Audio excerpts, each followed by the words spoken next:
Hello friends, I am Dr. Sharad Binnor, working as Associate Professor in the Department of English of KTHM College, Nashik.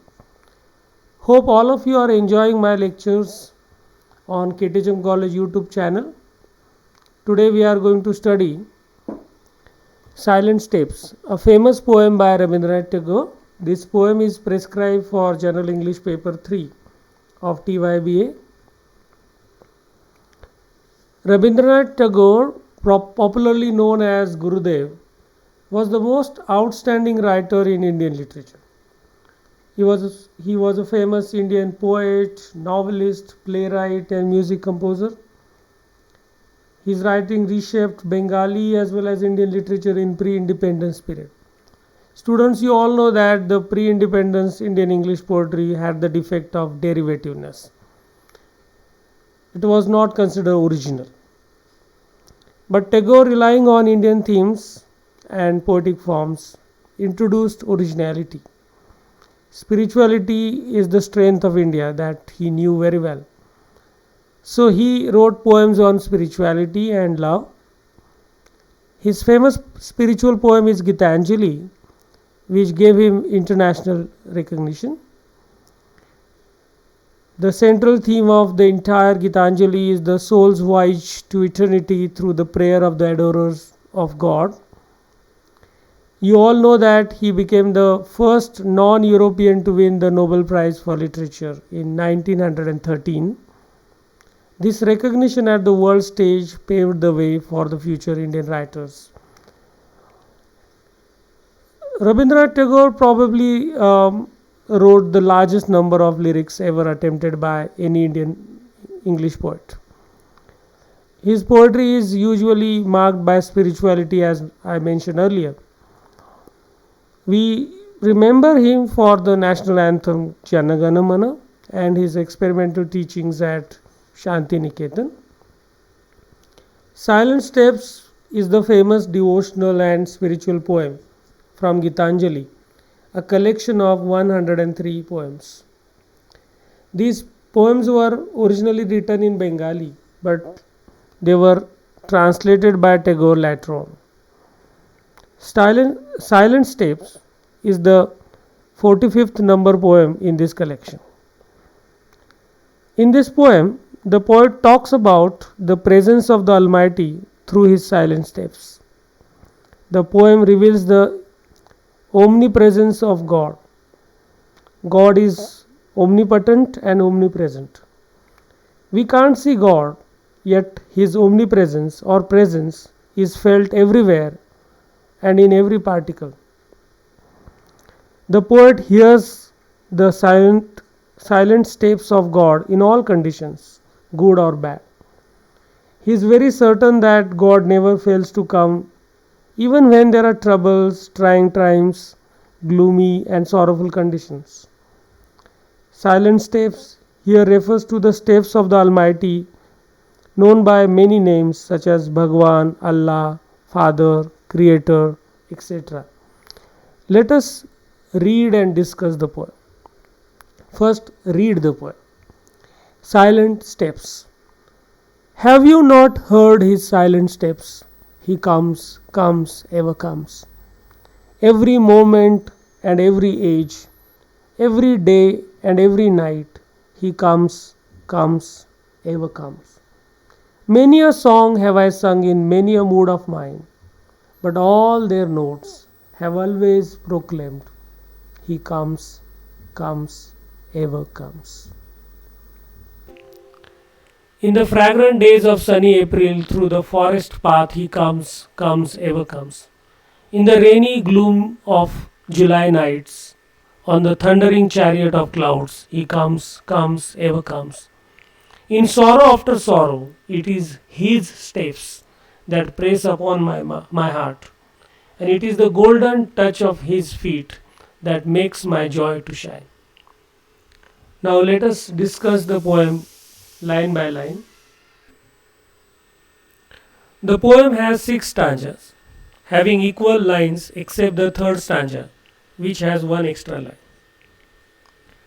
The poem begins with a rhetorical question: have you not heard his silent steps?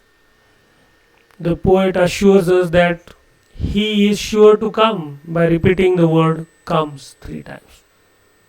Have you not heard his silent steps? He comes, comes, ever comes. Then the poet says, every moment and every age, every day and every night, he comes, comes, ever comes. The poet thinks that the Almighty would come every moment, every age, on every day and night. It means that the incarnations of God appear in every age and time. God is ageless and deathless. He is all powerful. We can sense that God is coming every time.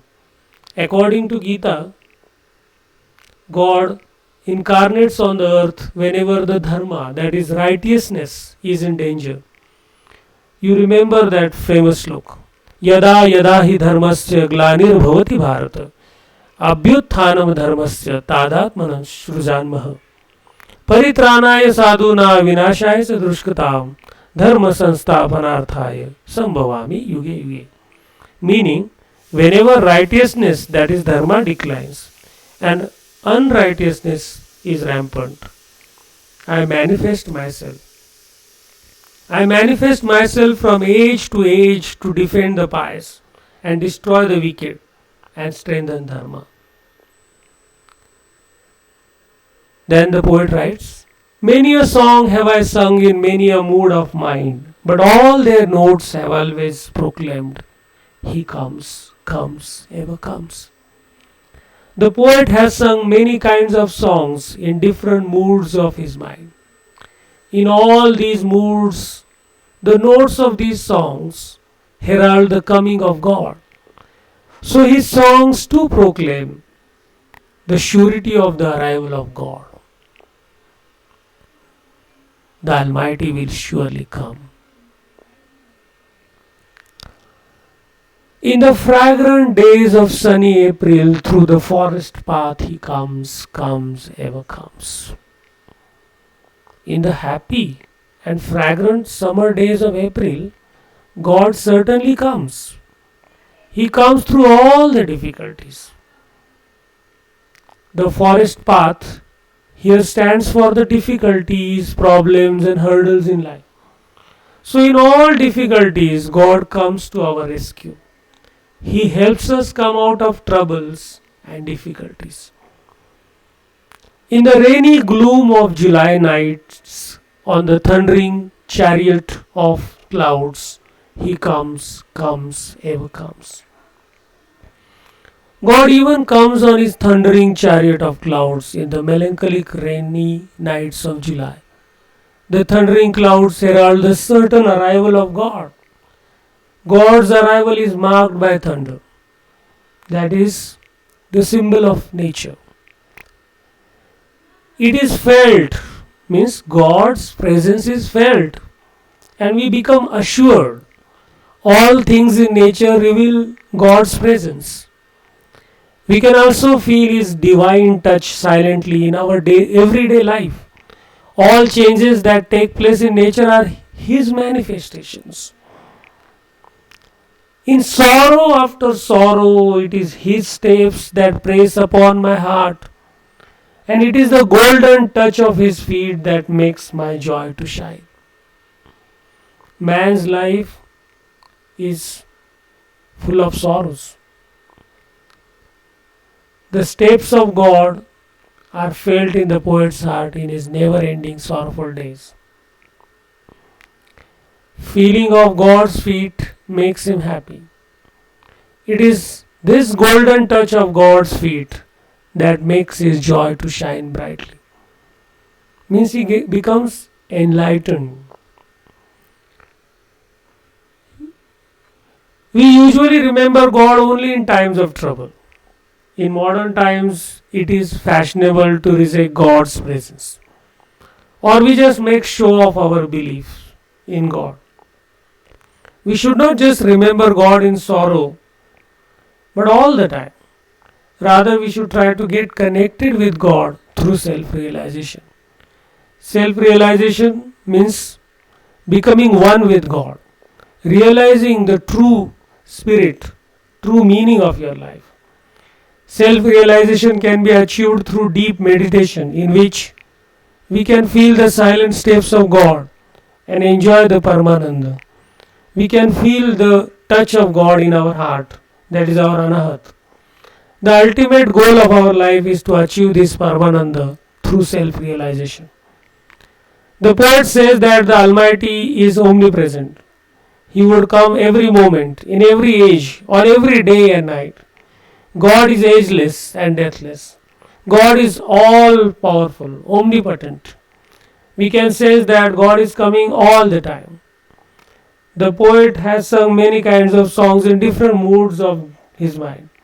And in all these moods, what he finds, the notes of his songs signify the coming of God. So his songs too proclaim the arrival of God in all conditions.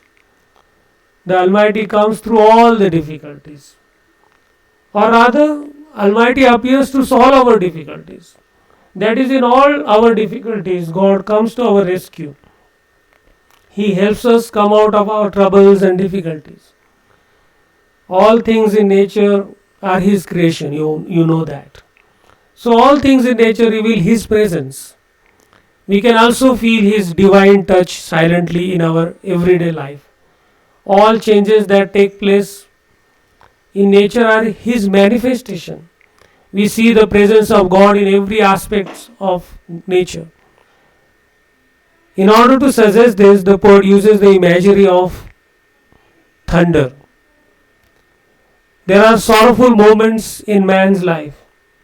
In all these recurrent sorrowful moments, the steps of God are felt in the poet's heart. The feeling of God's feet makes him happy. It is this golden touch of God's feet that makes his joy to shine brightly. It means he becomes enlightened when he feels the golden touch of God's feet in his heart. That is Anahat. His heart shines with the light of God. The poem is written in free verse having uniform stanza pattern. The poem has 6 stanzas having equal lines except the third stanzas, which has 1 extra line. The poem begins with a rhetorical question: have you not heard his silent steps? And then the poet tries to answer this question in the succeeding lines. The poet assures us that the Almighty is sure to come by repeating the word comes 3 times. Repetition is the important figures of speech used in this poem.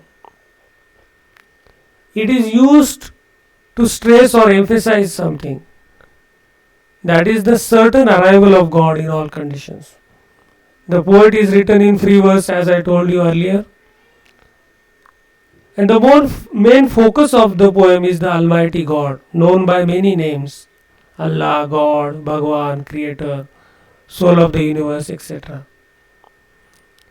The Almighty visits His creation all the time and does not let them suffer alone in their miseries. Hope you have understood the poem. If you have any queries regarding this poem, feel free to mail them to me. Thank you very much.